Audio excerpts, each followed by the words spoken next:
The entire marketing behind Postal 2 is that the game is as violent as you are. And in 2015, Running with Scissors expanded on that idea further with the Paradise Lost expansion. You can beat the entire game without harming a single soul.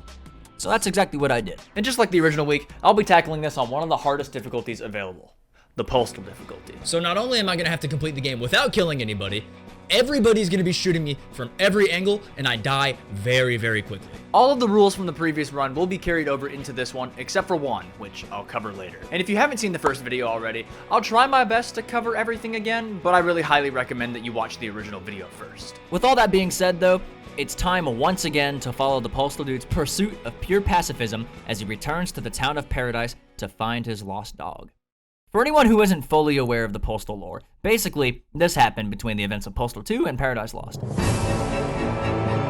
The Postal Dude has been in a radiation-induced coma in his car and somehow survived like this for 11 years. During this time, however, his beloved pet companion Champ has gone missing, and that is the sole goalpost for this game. Luckily for me, the chore system makes a return, unlike another certain expansion. Monday starts out with the dude arriving in Paradise once more, and he assigns himself chores for the day.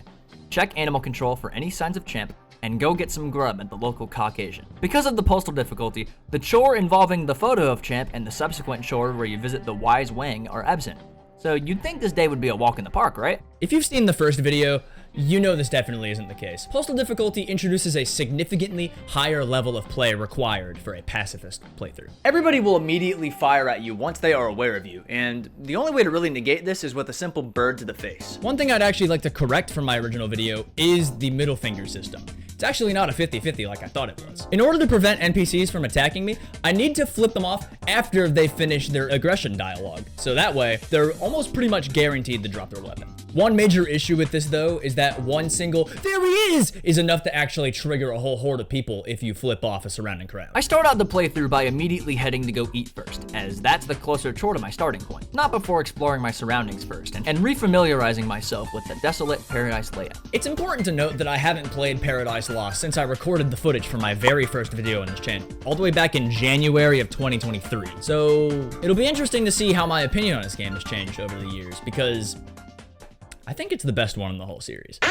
After remembering how to read a map, I arrive at Caucasian to mark off my first chore, only to be met with a very familiar dilemma. Because of the difficulty, 9 times out of 10, I'm forced to complete the chores with the evil intent without harming anyone. In Caucasian, for example, my 2 options are to either wait in line and pay for my food, or steal it. But because everyone is out to get me, I'm forced to steal my food. And trust me, I did try waiting in the line, which ended up getting mowed down by the restaurant employees. So yeah, thanks for making my life easier, I guess. After stealing my food, a horde of rabid dogs burst into the restaurant and managed to de-escalate the situation to where I could sneak past the employees and get into the back room. And the game is actually kind enough to give me a free checkpoint. The back rooms of the restaurant are filled to the brim with employees that will always attack you, and the further you go into the establishment, more dogs will start to attack you as well. So it's just a mad dash till you jump off the roof and eventually escape the area.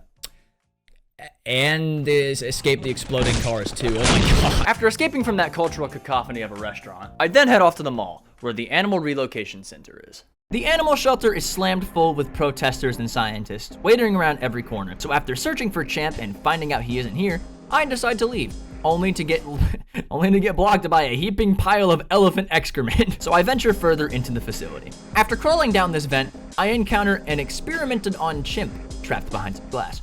So after freeing him and weaving past these scientists, I entered the lower quadrant of the animal shelter, which is by far the hardest part of Monday. And there are way too many enemies in this extremely cramped area, which makes it insanely difficult to get through. The animals you free from their enclosures will actually attack the protesters and the scientists, but it's honestly better just to book it to the exit because there's really no reason to set them free. They don't do enough damage. I tried hiding, I tried utilizing animals to distract the aggressors, but what ended up working the best was to just blaze it through the level and hope that I would have enough HP to just barely scrape by and make it out alive. After 30 minutes flat, I made it out alive with a very lucky run through and amazing NPC RNG towards the end. After exiting the mall, the dude arrives back at the train yard to assess his situation and to think of anybody who can possibly know where Champ could be located. Only for none other than Vince Desi himself to make his grand cameo appearance and invites Dude back to his church. Vince offers to help find Champ in exchange for some easy favors, so they reconvene at Vince's church where Monday concludes. Upon waking up in the Church of the VD Clan, Vince gives you your chores for Tuesday. go grab some toilet paper from the store, deliver new motherboards to the local arcade, and wreck the competitor game developer's headquarters. Before doing that, however, it's important to note that the RWS employees inside the church won't actually fire at me, so I'm good to just exit. I can leave. I decided that going to collect the toilet paper would be the easiest to get out of the way first, since it was the closest to where the day began. Upon arriving at the toiletry department building, I once again didn't learn from my mistakes and tried to wait in line. You want to take a guess as to what happened? So instead, I have to take the long route around the inside of the building, which inhabits a concerning amount of employees standing guard. Thankfully, there are plenty of medkits lying around, so this section is honestly not terrible. And to make things even better, I actually found a spare catnip lying around, which slows down all gameplay around you except for your own. This was actually a necessity for the majority of the chores in my original Pacifist adventure, so yeah, I'll take it. It's a free crutch. Upon navigating to the very back of the store, the game automatically saves my progress for me via a level checkpoint, and after examining the piss and shit-stained toilets on display for all to see, I grabbed the toilet paper. All the guards are still aggressive towards me, so this checkpoint wasn't really as helpful as you'd think it'd be. Once grabbing the TP and leaving the cashier's booth, the alarms in the store all blare, which alerts even more employees, as well as the local law enforcement. These aren't traditional police officers, though, like the original game, however. But that isn't important because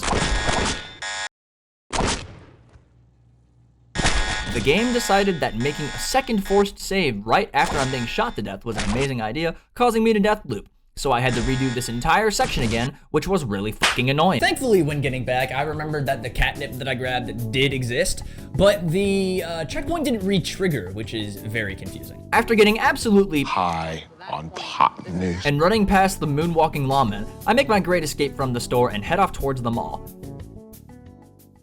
What the fuck? This video is sponsored by Going Postal, The Legacy Foretold.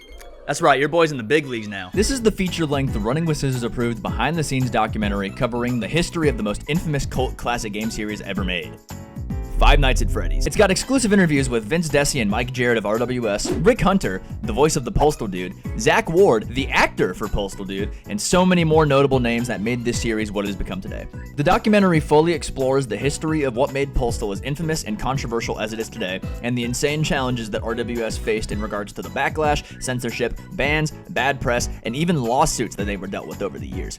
If this sounds interesting to you, then you should definitely go to the link in the description or the pinned comment to order the Blu-ray version of the documentary. There's also a special limited edition RWS signed version of the Blu-ray and even a future DVD release, because God knows my PS2 needs something else to play other than, Ape Escape 2. And if that doesn't work for you, it's also available on Amazon Prime, Apple TV, and YouTube Movies for rent or purchase by going to goingpostaldocs.com. I'm also working directly with the creators, Playtest TV, to host a giveaway for 2 Blu-ray copies of the documentary. To enter, make sure you like this video and also make sure to comment Blu-ray, so that way I know that you're entering. The winners will be picked randomly 1 week after this video's release, so act fast. Thank you to the people behind the Going Postal documentary for sponsoring this video.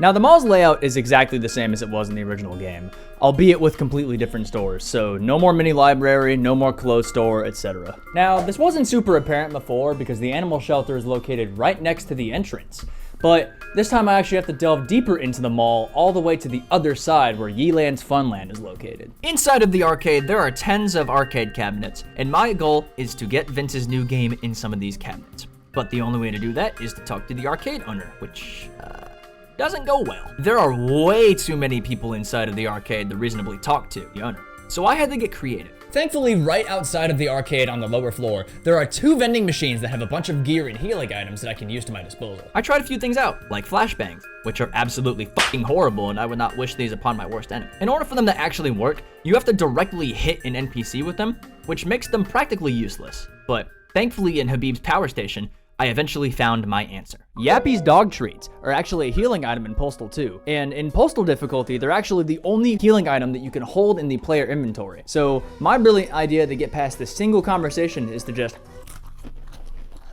scarf these down while everybody is shooting at me. Like, I really don't know what more else I could really do here. Hey man. Hey you. Yeah, you. Yeah, I'm talking to you. Those are for dogs, man. You shouldn't be eating those, man. Is everything going okay at home? Is the home life okay? How's the work-life balance? Is it out of whack? Yeah, it turns out I didn't even need to do that because everyone decided to just leave me alone for some reason. Yeah, man, see? You didn't even need to do that. Are you sure you're doing all right? What about the hose? How's the hose been treating you? The hose been treating you okay? Leave me alone! The arcade owner runs a sketchy gun trafficking business behind the scenes, and he tasks me with supplying some new firearms for him for his next shipment. Oh, dude, what do you mean? After the newly irritated arcade owner chases me out of the back room, I just decide to put the motherboards in the machines myself and get this over with. This also allows the people in the arcade to finally act aggressive towards me, so I can start just scarfing down those Scooby snacks until I eventually install all of the motherboards into the game consoles. Dude, come on. Remember what we talked about? Oh, dude, come on, dude. You're better than this. What are you doing? Get control over yourself, man. Get control over yourself. You're making a fool out of yourself right now. You're better than this. After installing all of the games, I book it straight to the Greenbelt area where the bank used to be.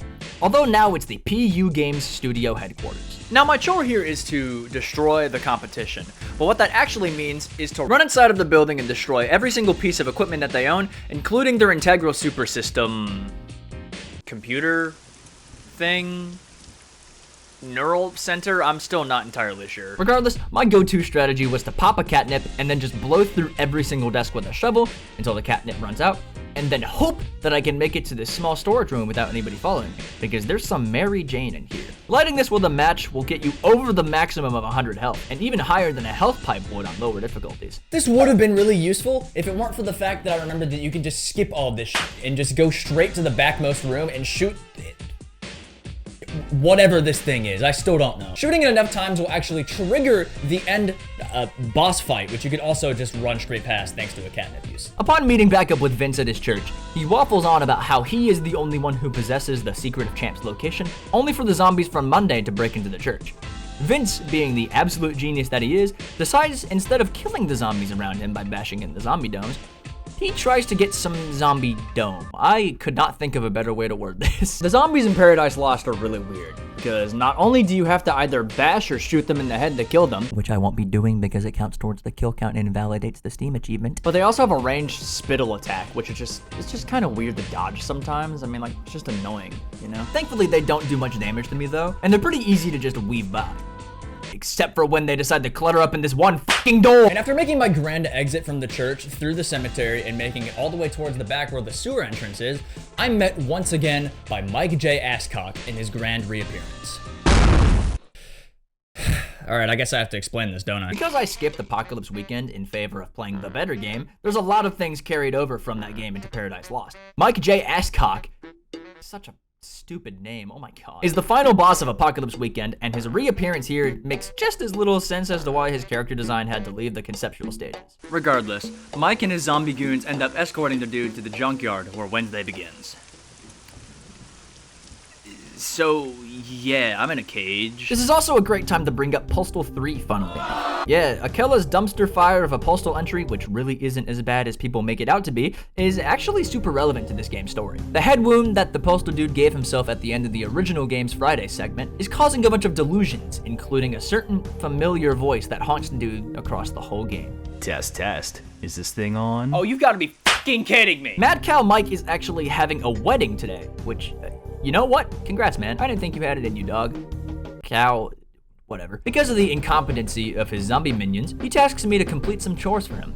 Collect AC parts from across the town, which is pretty much just 3 chores in one, collect charity money, and acquire a breast pump. Alright, so practically 5 chores in one day. I can tell this one's gonna be a long one already. You know, you'd be able to get this done a lot faster if you just kill people, right? Alright, first of all, either you need to start paying rent, or you need to get out of my head, because this is private property. And second of all, I'm a pacifist. That goes against literally everything that I've established over the course of this run. Oh, didn't stop you from blasting Gary in the head for the damn signature, though. Be realistic here, dude. Every single person in this town clearly hates you to the point where they'll draw their weapons on you when they make eye contact with you. And the people who don't want you dead are the ones that need you alive to do their dirty work for them. There's no point in trying to play the role of an angel in a world with no saints. You're pleasing nobody. I'm pleasuring myself. What? So due to me being partnered with Mad Cow Mike, all of the zombies are no longer aggressive towards me, which is pretty cool to be honest. Especially since you can just haggle them for money like they were a regular living person. Thankfully, the first AC part is actually located in the junkyard, so after scraggling my way past all of the undead and grabbing that, I make my way towards the mental asylum. How this section works is that you have to actually make it to each of the sacrifice rooms that are for some reason in these asylum buildings, but only the last one that you visit will have the AC part. You can do them in any order that you like. This makes swapping from one building to another extremely finicky, and it ends up just being a cacophony of missiles being launched at you. Also, John from Eternal Damnation is here, which is awesome. Go watch my video on that mod after this one, por favor. Anyways, after narrowly escaping the explosive escapade, I make my way towards Paradise's Winter Wonderland.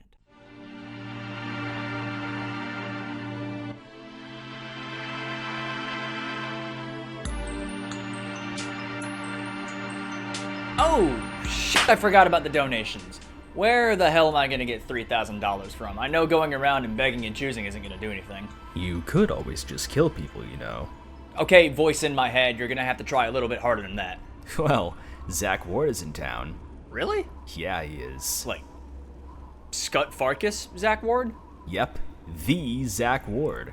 Huh, I wonder what he's doing in Paradise. Doesn't matter. Zach Ward is an actor. He has money. You can kill him and take the money. Okay, you're gonna have to try harder than that to get me to kill somebody. Although you do bring up a really good point.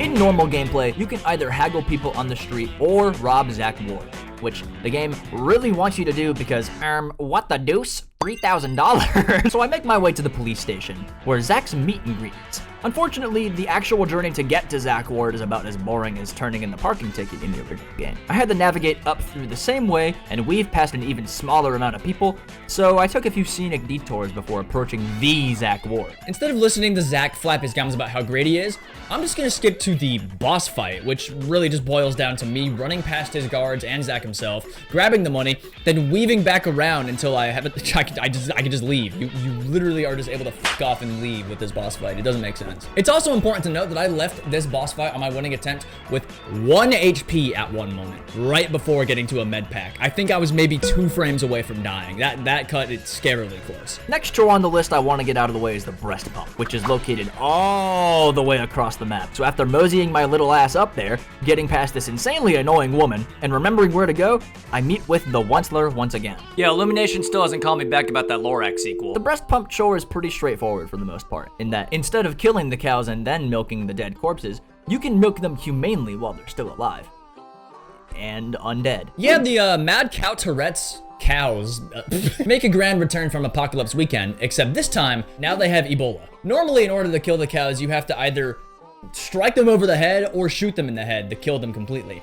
But doing this actually adds a death to my death counter, so I had to think a little creatively. And by thinking creatively, I mean baiting them into charging into a wall and knocking themselves out. This section wasn't difficult in the slightest. It just took me forever, like just under 10 minutes, which doesn't really sound like a long time, but considering I did nothing but run in circles around cows, literally herding around cows, it felt like an eternity. But regardless, after collecting the kosher breast pump from the farmer, it's off to the final AC part, which is located all the way on the other side of the map in the train yard. So after taking a quick cut through the mall, buying some health and Kevlar, and weaving past the random stragglers on the street, I arrived at the junkyard. Thankfully, the last AC part is super easy to grab. All I have to do is just grab the part from behind the vendor and make a swift escape to the nearest level exit to finish off Wednesday's chores. Upon returning to the junkyard, Mike J's wedding finally commences, only to be revealed that the Postal Dude's wife is Mike's bride-to-be, though having lost a lot of weight from when he had last seen her. Seeing Dude enrages her, causing an impromptu boss fight. Now this is where I thought the run would end up eventually becoming impossible due to, you know, killing. But I found out that you can actually lure the wife into the wedding cakes in the battlefield and fatten her up that way, which also drains her health bar like you're shooting her. And knocking over all 5 wedding cakes with this method actually grants you the win without giving you credit for a kill. After slowly finishing her off with cake and Mike J's questionable fluids, Mike banishes me from the junkyard and makes sure that the zombies will be forever aggressive towards me once more. Upon leaving the junkyard, the dude is approached by some Coleman members, Gary Coleman's brigade. How the fuck is he alive? You literally shot him in the head. Oh, for the last time, I didn't kill him! Clearly not. Regardless, the little men invite the dude into the coal mine to discuss making a formula to shrink Champ back to his normal size. So I guess you're not going to be leaving me alone anytime soon. You're here to fulfill your path to full pacifism. I'm here to remind you that it isn't feasible. What does that matter to you, anyways? Why is that so important to you? This is literally only affecting me. At the cost of your own sanity. Remember last time? How it took you a whole real day just to beat the first week? Do you really think people like to sit down with a nice meal and watch you suffer? I don't know.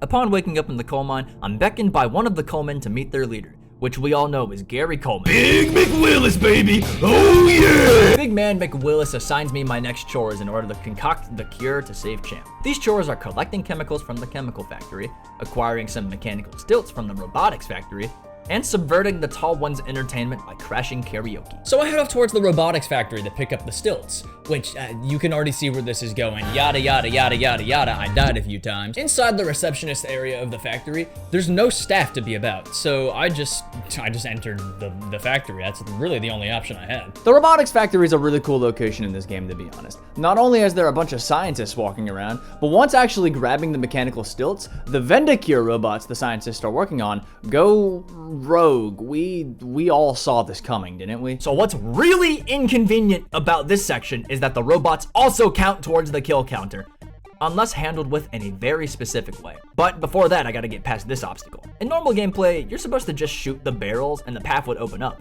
And I would do that, but that actually kills one of the robots, adding a kill to my counter. So I have to go out of my way to make sure that this robot pisses on the barrels and detonates them without killing me, without me killing it, or without the explosion blocking the path. But even though that happened, I remembered that Postal Dude has a fucking piss rocket for a dick, so I just fucking... After getting healed up a bit, rushing through the fire test room that Five Nights at Freddy's security breach so shamelessly copied, I arrive in this room with several waves of the Vindicators. Vindicators? I'm trying, man. This room isn't hard at all. It's just insanely tedious. Instead of shooting these one by one, like the voice in my head truly wants me to do, I have to piss on them one by one to full capacity until they've all deactivated, which took me way too long. But after pissing the last pest to death, I'm free to I mean, I pretty much just did that for like the last 20 minutes, but sure. I'm free to leave and make my way towards the chemical factory. The chemical factory is literally just the brewery from the original game, except instead of going from bottom to top, you're actually going from top to bottom, and the very end of the chemical factory is where you actually start when you're gimped up on Wednesday in the original game. Akin to the original week as well, the rednecks are actually running the chemical factory. Though it's revealed they're not making real chemicals. Regardless, the plan is simple. I would pop a catnip, which I bought from one of the various vending machines in town, and I would just beeline downstairs as fast as I could. This is another example of a chore just having nothing really much to talk about, and I do apologize for that, but there's not really any ways I can dramatize this to make it interesting. But just know I did die a lot, and this was not as easy as I'm making it out to be. It did take me 50 minutes, needing to use the shock rocket, which is one of the many non-lethal weapons in Postal 2, and narrowly avoiding the last bullets at 8 HP that just barely squeeze into the bottommost room and acquire the serum needed to bring back Champ. But now it's time to get my karaoke on.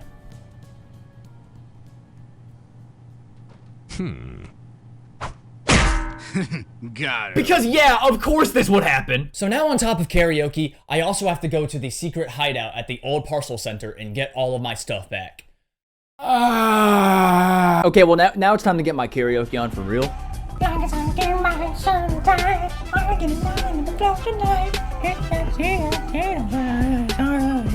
Alright, that was fun.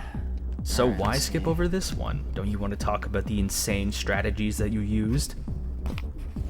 Oh, you're ignoring me now. So now it's off to the parcel center to retrieve the serum, though instead of the existing functioning mail center, it's now abandoned and used as a criminal hideout. Now, I'm gonna be completely honest. I definitely think that you're supposed to go all the way around the normal way, so the reveal is a bit grander, but you can just enter through the side of the storage room and trigger the boss fight with 2 ears that way. This section fucking sucks, by the way. Now see, do you enjoy running into walls of bullets? Because I sure do, oh boy! Literally all this boils down to is just running straight into open fire, grabbing the serum, and making a great escape for the exit. Which, on paper, Sounds easy, but do you remember what fucking difficulty I'm on? The very scuffed solution that I ended up conjuring up is to just run into the scuffle head first, grab the catnip that's on the ground, and immediately upon grabbing it, open up my inventory, select it, and then literally the frame of closing it, I activate the catnip and just hope and pray that after I grab the serum, there's just enough time for it to activate so I can squeeze by. And somehow that worked. That really should not have worked. Doing this ended Thursday's chores, but in typical Paradise Lost fashion, we're not done yet. We're not done at all. Upon returning to the coal mine, I give Big McWillis the chemicals so Gary can do his little special magic and create the cure for Champ. I have full faith that this will work as intended, so there's no need for me to click the left side of my mouse for any reason. I should have no reason to click this mouse whatsoever. Big McWillis controls coal mine. Big McWillis controls coal mine. Oh, come on, man. So, you've had a change of heart. Oh, okay. How the fuck was I supposed to know that was gonna happen? Dude, you injected him in the back with shrinking serum. What did you think was going to happen? Not that! Regardless, what's done is done. I tried warning you earlier, but you didn't listen. Trying to play God and prevent blood on your hands will lead you to nothing but faults of your own. Some unavoidable. Unlike the original game, Postal Dude Paradise Lost is completely impossible to complete fully pacifist because of this death and one more required death later in the run.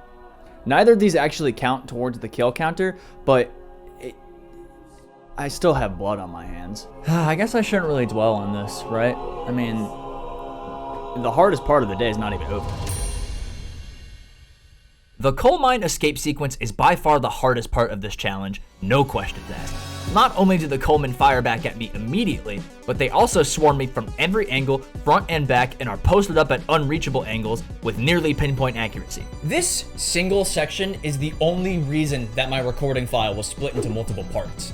I actually had to take a break because it took me over an hour complete with no breaks to actually get through this section, and that hasn't happened since the original game's church section. What my strategy eventually boiled down to is to use the remaining duration of the catnip from the previous chore to just weave by as many coalmen and stray bullets as possible until reaching the sandworm pit, where I just have to hope and pray that they don't activate aim hacks and rip me to shreds until eventually reaching the first level checkpoint. Thankfully, at the wooden staircase, there's a medkit and a health pipe for me to get my health back to 100%, only before the Donkey Kong Country-ass minecart ride. I thought this section would be the end of the entire run, as it's genuinely impossible to make it through this section without getting hit, unless you crouch, which I remembered existing in this section. It also made the footage insanely funny, but also insanely unwatchable. After the minecart is the mine shaft, fittingly enough, which is just an insane maze of unnecessary narrow corridors and walls opened up by the drill machine of death and agony. But after finally weaving through all of the miniature minions and eventually seeing the sun for the first time in hours, I met with the reformed peace group Al-Qaeda, and they give me a place to stay till the morning of Friday. Morning, sleepyhead. What, still ignoring the truth? You were right. Huh? There's no point trying to prevent the inevitable. Osama bin Laden himself greets me as I wake up and gives me the final chores for the run. Get C4, get a blasting cap, and prune some illicit herbs. The first two are really needed to find Champ, but the latter is just for them. I decided to go prune the herbs first because it's the closest to my starting location, and I end up meeting with good old Uncle Dave. He tasks me with harvesting the Mary Jane from 3 different greenhouses all the way across the church and gives me his trusty weed whacker in order to do it. I don't know if I'd call that a weed whacker, but that's what I'm calling it because I have no better name for it, like hacksaw, jigsaw. After chopping down a few of the plants, the drug eradication enforcement team pulls up to put a stop to it. The entirety of this level just boiled down to me beelining it to the greenhouses, harvesting the spliff, and then just trying to avoid the Deets Nuts agency to the best of my ability, which becomes insanely difficult towards the end after clearing the last greenhouse. Not only do they seem to infinitely spawn, but they also bear rocket launchers that just add to the cacophony. It pretty much turned into an escort mission between me and Uncle Dave, since he is somehow immune to all bullets, I did eventually find a way out, though it was using a stuck warp, which is a glitch. I genuinely did not mean to do this. I didn't even know you could do this in this spot. It was a complete accident. And because of that, I'm going to allow it because I don't think I would have been able to reasonably get by otherwise. So once exiting the former religious compound, I make my way towards the Lucky Ganesh to collect the blasting cap. The Lucky Ganesh has been completely snowed over, so the only way to actually get inside is to use this giant snow piling going through the upstairs. The cashier, Habib, is holding the blasting cap in his gated off cashier's area, so the only way to reasonably acquire it is to bait him out and grab it myself, which triggers the horde of gimps to emerge from the secret underground tunnel and swarm me with giant phallic weapons and shotguns in hand. Upon barreling down the stairs and sliding down the water slide into the sewers, even more gimps and even demon dogs are still all around. And despite how much this section wanted to break, it gave me some serious trouble for around half an hour until eventually squeezing by and exiting out next to the library. Alright, now all that's left is to go get the C4, and that's all the chores for today.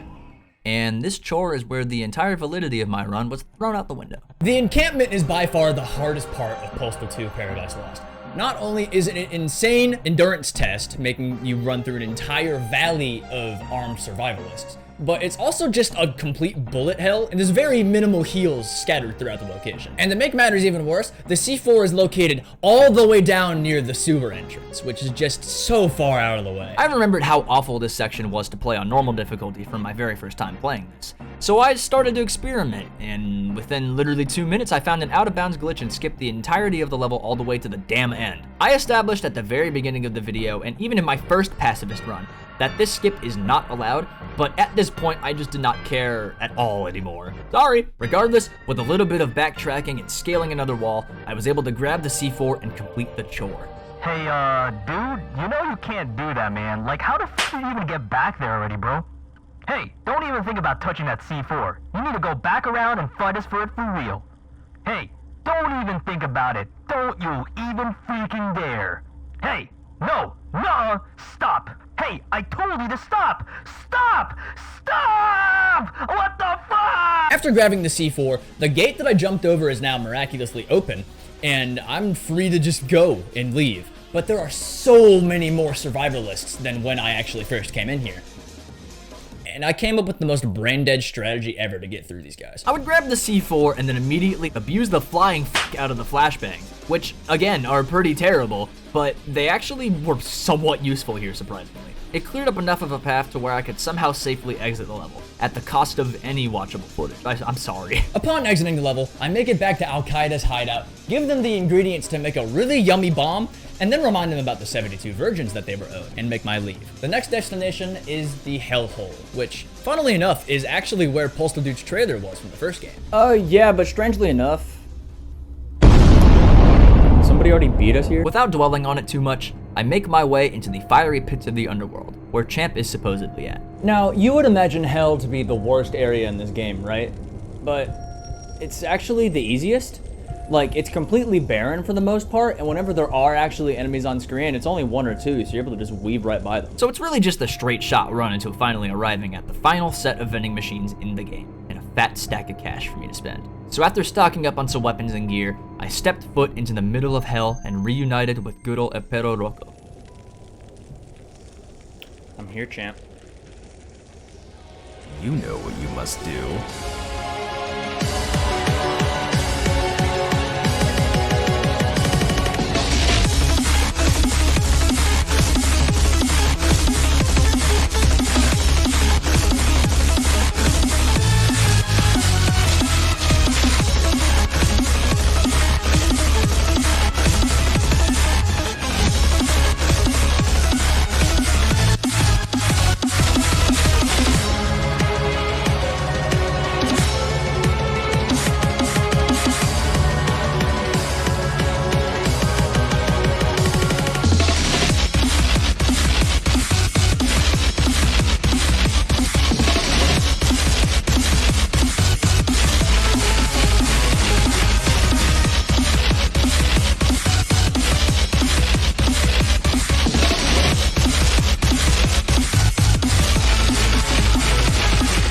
Big McWillis and Postal Dude's ex-wife are the only 2 required kills in this Pacifist run. Both lock out story progression and are pretty much essential for a full completion of the game, but neither actually count towards the game's death counter for whatever reason, allowing for this insanely botched and morally questionable Pacifist run to be possible in the first place. Regardless, due to traditional Postal 2 shenanigans, another apocalypse has started over the town of Paradise, and Postal Dude gives himself 2 options.